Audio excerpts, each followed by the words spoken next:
ഇതൊരു biggest mistake, very very important. Translate ചെയ്യാൻ നിൽക്കരുത്. ഫുള്ളി നമ്മൾ ടോട്ടലി കൺഫ്യൂസ്ഡ് ആവും. പഠിക്കണ്ടായിരുന്നു തോന്നും. Hey guys, welcome back to my YouTube channel. അപ്പോൾ നമ്മുടെ ഇന്നത്തെ വീഡിയോ എന്താണെന്ന് വെച്ച് കഴിഞ്ഞാൽ നമ്മൾ ജർമ്മൻ പഠിക്കുന്ന സമയത്ത് നമ്മളായിട്ട് വരുത്തിയിരിക്കുന്ന 7 മിസ്റ്റേക്സിനെ കുറിച്ചാണ്. Okay, let's start the video. അപ്പോൾ നമ്മുടെ ഫസ്റ്റ് മിസ്റ്റേക്ക് എന്താണെന്ന് വെച്ച് കഴിഞ്ഞാൽ learning German words without article. നമ്മളൊരു വാക്ക് പഠിക്കുമ്പം അതിൻ്റെ ആർട്ടിക്കിൾ കൂടി പഠിക്കണം. ജർമ്മൻ പഠിക്കുന്ന എല്ലാവർക്കും അറിയാം എന്തോരം ഇമ്പോർട്ടൻസ് ആണ് ഈ ആർട്ടിക്കിൾ എന്ന് പറയുന്നത്. ദർ, ദി, ദസ്. അപ്പം നമ്മൾ എന്താ ചെയ്യേണ്ടത്? ഒരു വേർഡ് പഠിക്കുമ്പം അതിൻ്റെ കൂടെ അതിൻ്റെ ആർട്ടിക്കിൾ എന്താണെന്ന് അന്നേരമേ പഠിക്കുക. ഇപ്പം എക്സാമ്പിൾ പറയുകയാണെങ്കിൽ ടേബിളിൻ്റെത് ടിഷ്, ദർ ടിഷ്. ആ ടിഷിൻ്റെ ആർട്ടിക്കിൾ എന്താണെന്ന് അന്നേരമേ പഠിച്ചു വയ്ക്കുക. ഇപ്പം വേറെ എക്സാമ്പിൾ പറയുകയാണെങ്കിൽ ടാഷെ, ബാഗ്, ദി ടാഷെ. അതുപോലെ ബുക്കിൻ്റെത് ബുഹ്, ദസ് ബുഹ്. അപ്പം ഒരു വാക്ക് പഠിക്കുമ്പോൾ അതിൻ്റെ കൂടെ തന്നെ അതിൻ്റെ ആർട്ടിക്കിളും ആ ടൈമിൽ പഠിച്ചു വയ്ക്കുക. അല്ലാതെ ഇപ്പോൾ ജസ്റ്റ് ടിഷ്, ടാഷെ, ബുഹ് എന്ന് പഠിച്ചു വയ്ക്കുമ്പോൾ പിന്നീടത് നമുക്ക് പ്രശ്നം വരും. സോ എന്താണ്, ആർട്ടിക്കിൾ വെച്ചിട്ട് വേർഡ്സ് പഠിക്കുക. ഏതൊരു വേർഡ് പഠിച്ചാലും അതിൻ്റെ ആർട്ടിക്കിൾ എന്താണെന്ന് മനസ്സിലാക്കി പഠിക്കുക. Okay. Mistake number 2, trying to translate everything word by word. Translate ചെയ്യാൻ നിൽക്കരുത്. നമ്മളൊരു കാര്യം പഠിക്കുമ്പോൾ അതിനെ ട്രാൻസ്ലേറ്റ് ചെയ്ത് നോക്കിക്കഴിഞ്ഞാൽ മുതറ്റി പോകും. മീൻസ് ഇംഗ്ലീഷിൽ നിന്ന് ജർമ്മനിലോട്ട് ട്രാൻസ്ലേറ്റ് ചെയ്ത് പഠിക്കാൻ നിൽക്കരുത് സെൻറ്റൻസുകളൊന്നും. ഇപ്പോൾ ഒരു എക്സാമ്പിൾ പറയുകയാണെങ്കിൽ ഇംഗ്ലീഷിൽ ഐ ആം ഹംഗ്രി, എനിക്ക് വിശക്കുന്നു, ഐ ആം ഹംഗ്രി.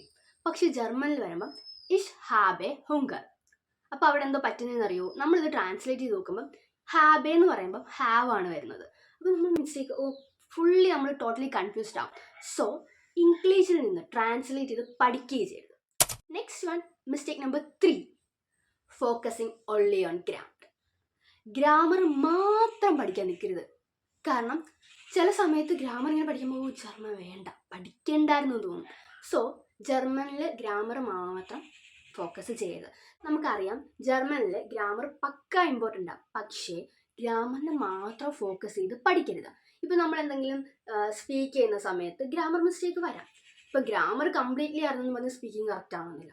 സോ നമ്മൾ ഫുൾ ടൈം ഗ്രാമർ പഠിക്കാനായിട്ട് വിട്ടേക്കരുത്. അതിൻ്റെ കൂടെ തന്നെ നമ്മൾ സ്പീക്കിംഗ് കൂടെ ട്രൈ ചെയ്യണം. ഗ്രാമർ പഠിക്കുന്നതിന് സ്പീക്കിങ്ങും ട്രൈ ചെയ്യണം. അല്ലാതെ ഫുള്ളി ഗ്രാമർ പഠിച്ചാൽ എല്ലാം പക്കയാവും, സ്പീക്ക് ചെയ്യാൻ പറ്റൂല. സോ ഗ്രാമറിന് ഫുള്ളി ഫോക്കസ് കൊടുക്കരുത്. ഗ്രാമർ പഠിക്കണമെന്നല്ല, ഫുള്ളി ഫോക്കസ് അതിന് മാത്രം കൊടുക്കരുത്. Next, mistake number 4, being afraid of making mistakes.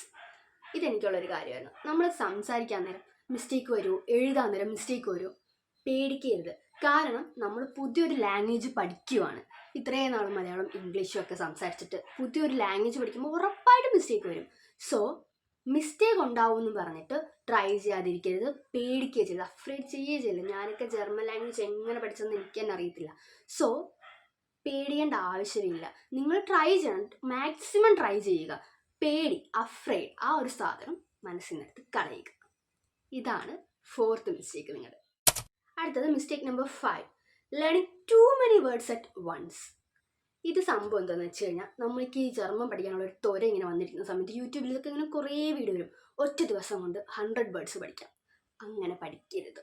ഇപ്പോൾ നമ്മളിങ്ങനെ ഇരുന്നിട്ട് കുറേ 100 വേർഡ്സ് ഇന്നിരുന്ന് പഠിച്ചാൽ പിറ്റേ ദിവസം ഒന്നും ഓർമ്മ കാണത്തില്ല. സോ പഠിക്കുമ്പം അതേന്ന് പറഞ്ഞ് കോൺസെൻട്രേറ്റ് ചെയ്തിരുന്ന് പഠിക്കണം. ഇന്ന് ചിലപ്പോൾ ഒരു 10 വേർഡ്സ് ആയിരിക്കും പഠിക്കുന്നത്, മതി, ഇത്രയും തന്നെ ധാരാളം. ഒരു ദിവസം 100 വേർഡ്സ് പഠിക്കണമെന്ന് ആരും പറയുന്നില്ല. ഇപ്പോൾ എക്സാമ്പിൾ പഠിക്കുമ്പോൾ തന്നെ ആലോചിക്കേണ്ടത്, ഇപ്പം എസൻ, ടു ഈറ്റ് അല്ലേ. അപ്പോൾ ഈ എസൻ പഠിക്കുന്നതിൻ്റെയോടൊപ്പം തന്നെ അതൊരു സെൻറ്റൻസ് ആക്കി പഠിക്കാം. ഇഷ് എസെ. അതുപോലെ ഡ്രിങ്ക്, ട്രിങ്കൻ, രണ്ടോടെ മിക്സ് ആയി പോയതാ, സോറി.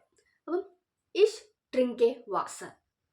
ഓക്കെ, അപ്പോൾ അത് അങ്ങനെ ഒരു വാക്ക് പഠിക്കുമ്പോൾ അത് സെൻറ്റൻസ് ആക്കി പഠിക്കാം. അപ്പോൾ നമുക്ക് മെമ്മറൈസ് ചെയ്യും, നമ്മുടെ ബ്രെയിൻ അത് ഓർത്ത് വയ്ക്കും. അല്ലാതെ ജസ്റ്റ് എസൻ, ഡ്രിങ്കൻ അങ്ങനെ ഓരോന്ന് പഠിച്ചു വെച്ച് കഴിഞ്ഞാൽ നമ്മൾ മറന്നു പോകും. അടുത്തത് മിസ്റ്റേക്ക് നമ്പർ 6, എന്താണെന്ന് വെച്ച് കഴിഞ്ഞാൽ നോട്ട് ലിസണിങ് ജർമ്മൻ. ഇതൊരു ബിഗ്ഗസ്റ്റ് മിസ്റ്റേക്കാണ് ഗൈസ്. നമ്മൾ റീഡ് ചെയ്യുന്നുണ്ടോ, എഴുതുന്നുണ്ടോ, സ്പീക്ക് ചെയ്യാൻ ട്രൈ ചെയ്യുന്നുണ്ടോ, പക്ഷെ ജർമ്മൻ നമ്മൾ കേട്ടില്ലെങ്കിൽ കംപ്ലീറ്റ്ലി ലോസ്റ്റാണ്. അപ്പോൾ നമ്മൾ എന്താ ചെയ്യേണ്ടത്? നമ്മൾ എപ്പോഴും പോഡ്കാസ്റ്റ്, വീഡിയോസ്, കാർട്ടൂൺസ്, എനിക്ക് സീരീസ് ഒക്കെ കാണാൻ മടിയായതുകൊണ്ട് ഇഷ്ടമുള്ളവരുണ്ട്, ഇഷ്ടമുള്ളൊരു സീരീസൊക്കെ കാണും. അപ്പോൾ ജർമ്മൻ കേട്ടാലേ സ്പീക്ക് ചെയ്യാൻ പറ്റൂ. ഇപ്പോഴും എനിക്ക് പ്രൊണൗൺസ് ചെയ്യുന്നതിൽ മിസ്റ്റേക്ക് ഉണ്ട്, ഞാൻ സംസാരിക്കുന്നതിൽ പല മിസ്റ്റേക്സും വരും. പക്ഷേ നമ്മൾ ഈ സ്പീക്ക് ചെയ്യുന്ന സമയത്ത് അവരെങ്ങനെ പ്രൊണൗൺസ് ചെയ്യുന്നത് നമുക്ക് ഏകദേശം മനസ്സിലായി. ഇപ്പം നമ്മൾ വീഡിയോ കാണുമ്പം കംപ്ലീറ്റ്ലി ഒന്നും മനസ്സിലാക്കില്ല. കുറച്ച് ചില കാര്യങ്ങൾ, ഇപ്പം ഞാൻ പറഞ്ഞ എസ് എൻ, ഈ സാധനമൊക്കെ നമ്മളിങ്ങനെ വീഡിയോക്ക് എസ് എൻ ഇത് ഞാൻ പഠിച്ചതാണല്ലോ, അതെങ്ങനെ അവർ പ്രൊണൗൺസ് ചെയ്യുന്നതെന്ന് പഠിക്കുമ്പോഴത്തേന് പക്കയാവും. സോ സ്പീക്ക് ചെയ്യുന്നതിനോടൊപ്പം തന്നെ ലിസണും ചെയ്യണം. ഓക്കെ അല്ലേ? Mistake number 7, it's very very important. Because എന്തുകൊണ്ടാണ്? Don't compare with others.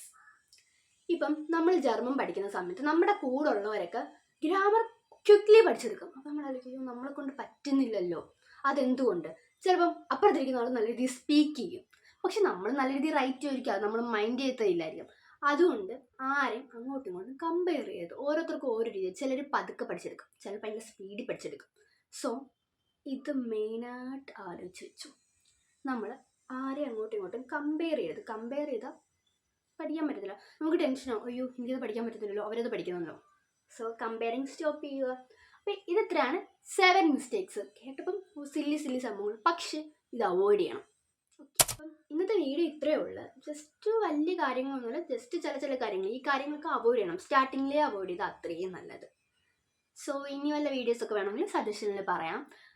Next ഒരു ഇങ്ങനെ എന്തൊക്കെ കാർട്ടൂൺസൊക്കെ കാണണം, എന്തൊക്കെ വീഡിയോസൊക്കെ കാണണം എന്നുള്ളതിൻ്റെ ഒരു വീഡിയോ ചെയ്യണമെന്നുണ്ട്. If you want, just comment below. Okay, bye guys.